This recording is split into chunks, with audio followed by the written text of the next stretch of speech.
পাহাড় সমান ঋণ পরিশোধ করার শক্তিশালী নবীজির শেখানো দোয়াটি আপনি ঠিকই শিখেছেন, কিন্তু সহি শুদ্ধভাবে আপনি আমল করতে পারছেন না। আজকে অতি সহজে আপনাদেরকে পাহাড় পরিমাণ ঋণ পরিশোধ করার শক্তিশালী দোয়াটি ইনশাআল্লাহ একদম ভেঙে ভেঙে আপনাদেরকে শেখায় দেব। আর কোনোদিন আপনি কোনো ভিডিওতে এরকমভাবে মানুষকে দোয়া শেখাই দেখবেন না, এত সহজে শেখায় দিব। এজন্য আসুন ইনশাআল্লাহ শুরু থেকে শেষ পর্যন্ত আজকের এই ভিডিওটা কমপক্ষে আপনি দেখুন, এবং ঋণ পরিশোধ করার দুইটি দোয়া আপনাদেরকে ইনশাআল্লাহ আমি শেখায় দিচ্ছি, যেগুলো সিহাসিত্তার কিতাবের মধ্যে বিশ্বনবী উল্লেখ করেছেন। ঋণ পরিশোধ করার দুইটি শক্তিশালী দোয়া আপনাদেরকে শেখানোর আগে সিহাসিত্তার কিতাব থেকে দুইটি শক্তিশালী হাদিস আমি আপনাদের সম্মুখে বর্ণনা করিতেছি। একটি হাদিস হলো হযরত আলী রাদিয়াল্লাহু তাআলা আনহু, উনি একদিন বিশ্বনবীর কাছে এসেছিলেন, এসে বলছিলেন, ওগো নবীজি, অনেক ঋণগ্রস্ততার মধ্যে পড়ে আছি, অভাব অনটন পরিবার সংসারে লেগেই রয়েছে, দুঃখ কষ্টের কোনো শেষ নাই, ইনকামের মধ্যেও বরকত পাচ্ছি না, দিন দিন গরিব হয়ে যাচ্ছি, ফকির হয়ে যাচ্ছি। তখন নবীজি তাকে এই দোয়াটা শিক্ষা দিয়া দিলেন, যে দোয়াটা আপনি নিজেও পারেন সহি শুদ্ধভাবে উচ্চারণ করতে পারেন না। এই জন্য আজকের ভিডিওটা দেখতেছেন, সহি শুদ্ধ উচ্চারণ শিখতে হবে। এটা হলো 1 নম্বর হাদিস। 2 নম্বর হাদিস, একদিন হঠাৎ নবীজি অসময়ের মধ্যে মসজিদে নববীর পাশ দিয়ে অতিক্রম করতেছিলেন। তখন তিনি উনার কানে আওয়াজ আসিতেছে, তিনি শুনতেছেন অসময়ের মধ্যে কে যেন মসজিদে নববীর মধ্যে কান্নাকাটি করা শুরু করে দিচ্ছে।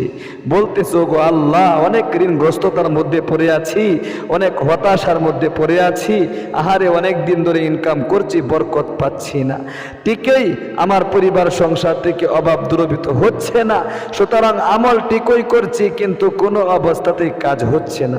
সুতরাং নবীজি এই কথাগুলো যখন শুনলেন, তাকে ডাক দিলেন, ও আমার সাহাবী, এদিকে আসো। সাহাবীর নাম আবু উমামা, যে হাদিসটা বর্ণনা করেছে ওই হাদিসের রাবি হলেন আবু সাঈদ খুদরি রাদিয়াল্লাহু তাআলা আনহু।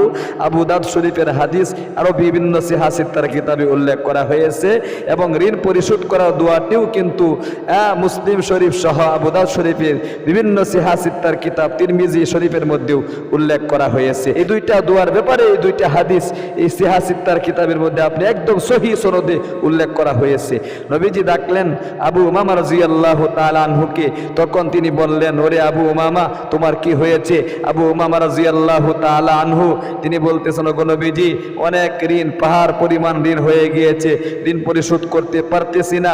সুতরাং আপনি আমাকে অবশ্যই এমন একটি পাওয়ারফুল শক্তিশালী দোয়া শিখায়া দেন, যে দোয়াটার উপর আমল করলে অবশ্যই আমার আল্লাহ আমার ঋণ পরিশোধ করার ব্যবস্থা করে দিবে। আল্লাহু আকবার কাবীরা। সুতরাং বিশ্বনবী তাকে একটি দোয়া শিখায় দিয়েছিলেন, এই দোয়াটি এবং আলী রাদিয়াল্লাহু তাআলা আনহুর দোয়াটি ইনশাআল্লাহ এখনই আমরা শিখবো। এবং আমলটা কখন করব, নিয়ম কানুনটা শুনি। আমলটা আপনি মাগরিবের নামাজটা আদায় করার পরে এবং ফজরের সুন্নত আদায় করার পরে এবং 24 ঘন্টার যে কোনো সময় আপনি সুযোগ পাবেন আমলটা করতে পারবেন ইনশাআল্লাহ। একদম কিবলামুখী হয়ে বসে যদি পারেন 2 রাকাত সালাতুল হাজত নামাজ আপনি আদায় করার পরে ইনশাআল্লাহ আমলটা করবেন। তাহলে আসুন প্রিয় দিনী ভাই এবং বোনেরা, গভীরভাবে মনোযোগ দিয়া সহি শুদ্ধভাবে আগে দোয়াটি শিখি, এরপরে একটি শক্তিশালী দুরূদ শরীফ শেখায় দিব। আগে দোয়াটা শিখুন, একদম অতি সহজে আপনাদেরকে শেখায় দিচ্ছি, শব্দে শব্দে শিখুন। আল্লাহুম্মা কফিনি, বলেন, বলতে হবে ভাই, বলতে হবে। আল্লাহুম্মা কফিনি বিহালালিকা আন হারামিকা ওয়া আগনিনি বিফাদলিকা আম্মান সিওয়াক। আল্লাহুম্মা কফিনি বলতে হবে। বিহালালিকা আন হারামিকা ওয়া আগনিনি বিফদলিকা আম্মান সিওয়াক। আরেকবার পাঠ করুন। এটা হলো আলী রাদিয়াল্লাহু তাআলা আনহুর শক্তিশালী দোয়াটি। আল্লাহুম্মা কফিনি বিহালালিকা আন হারামিকা ওয়া আগনিনি বিফদলিকা আম্মান সিওয়াক। বাস, এবার আসুন আরেকটি শক্তিশালী দোয়া আবু উমামা রাদিয়াল্লাহু তাআলা আনহুর, ওই দোয়াটি আপনি শিখুন। এটাও ঋণ পরিশোধ করার দোয়া। এই দুটোটা দোয়াই সিহাসিত্তার কিতাবে সহিহ সনদে উল্লেখ করা হয়েছে। এর চেয়ে শক্তিশালী দোয়া কোথাও পাবেন না। এজন্য খুব মনোযোগ দিয়ে শিখুন। আল্লাহুম্মা ইন্নী আউযু বিকা মিনাল হাম্মি ওয়াল হাজানি ওয়া আউযু বিকা মিনাল জুবনি ওয়াল বুখলি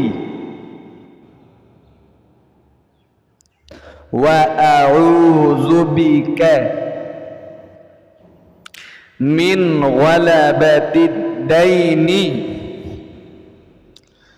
ওয়া কাহরির রিজাল।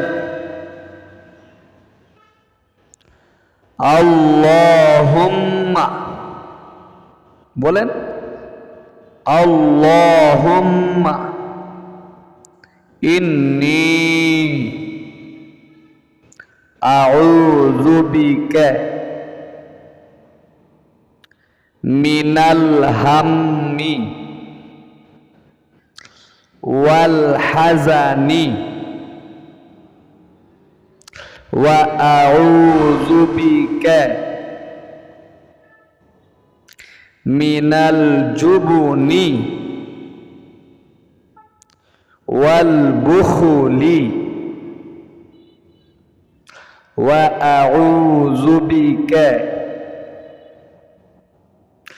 মিন গালাবাতিদ দাইনি ওয়া কাহরির রিজাল। এই শক্তিশালী দোয়াটি এবং আলী রাদিয়াল্লাহু তাআলা আনহুর যে দোয়াটি, এই দুইটি দোয়া আপনি 5 ওয়াক্ত নামাজের পরে একবার হলেও পাঠ করবেন। 2 বার 3 বার, কমপক্ষে 3 বার পাঠ করেন। বেশি সময় লাগবে না, 1-1.5 মিনিটের আমল ইনশাআল্লাহ। আগে পরে দুরূদ শরীফ পাঠ করে নেবেন। কোন দুরূদটা পাঠ করবেন?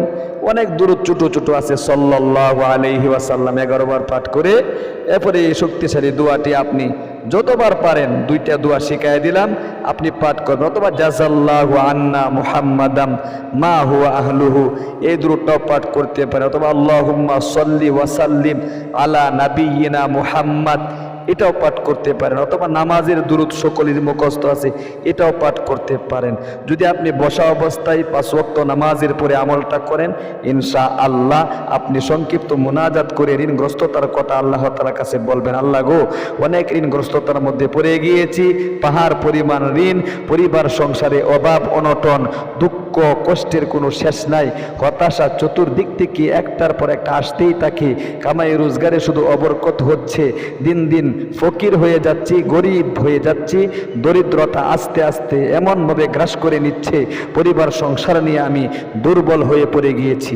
আল্লাহু আকবার। এই কথাগুলো বলে বলে আপনি কাগতি মেহনতির সাথে খুশু খুজুর সাথে আল্লাহ তাআলার কাছে দোয়া করবেন। চাইতে হবে আল্লাহ তাআলার কাছে। আপনি চাইবেন, চাকরি হচ্ছে না, চাকরির জন্য আল্লাহ তাআলার নিকট আপনি চান। চাকরি হয়েছে, প্রমোশন হচ্ছে না, প্রমোশনের জন্য আল্লাহ তাআলার নিকট আপনি চান। আপনার উপযুক্ত পাত্রে কন্যা সন্তানের বিয়ের ব্যবস্থা হচ্ছে না, আপনি আল্লাহ তাআলার নিকট চান। আল্লাহু আকবার। আল্লাহ তাআলার নিকট যেভাবে আপনি চাইবেন, আপনার খুলুসিয়াতের দিকে লক্ষ্য করে, ইখলাস একনিষ্ঠতার দিকে লক্ষ্য করে আল্লাহ তাআলা বান্দাবান্দির আপনার আমার আমলগুলো কবুল মঞ্জুর করে থাকে। যত বেশি ইখলাস আপনার আমার মধ্যে থাকবে, তত বেশি অবশ্যই আমার আপনার আমল কবুল মঞ্জুর হবে, আর সে আজিমে পৌঁছে যাবে। সাহাবায়ে কেরাম তো এই দোয়াগুলোর উপরেই আমল করত। আবু উমামা নবীজির সাহাবী ছিল, আমল করেছিল, সাথে সাথে ফলাফল পেয়েছে। আলী রাদিয়াল্লাহু তাআলা আমল করেছে, সাথে সাথে ফলাফল পেয়েছে। আপনি আমি কেন পাবো না? ইখলাস নাই, খুলুসিয়াত নাই। এজন্য অনুরোধ করে বলবো, একটা কষ্ট করে লাইক করবেন, কমেন্ট করবেন, আর একজন ভাই বোনকে শেখার সুযোগ করে দিলে আপনার আমলটাও আল্লাহ তাআলার নিকট গ্রহণীয় হবে। অবশ্যই আপনি যদি আমল নাও করেন, এরপরেও আপনার আমল নামার মধ্যে একটা সওয়াবের অংশ এসে যাবে, আপনি যে তাকে সুযোগ করে দিয়েছেন। ইনশাআল্লাহ সকলে ভালো থাকুন, সুস্থ থাকুন, আমাদের ইসলামিক এই চ্যানেলে যুক্ত থাকুন, প্রতিদিনের ভিডিওগুলো দেখুন, আমলগুলো শিখুন। আজ এ পর্যন্ত, ইনশাআল্লাহ দেখা হবে অন্য কোনো ভিডিওতে। আপনাদের সুস্বাস্থ্য কামনা করে আজ এখানেই বিদায় নিচ্ছি। আসসালামু আলাইকুম ওয়া রাহমাতুল্লাহি ওয়া বারাকাতুহু।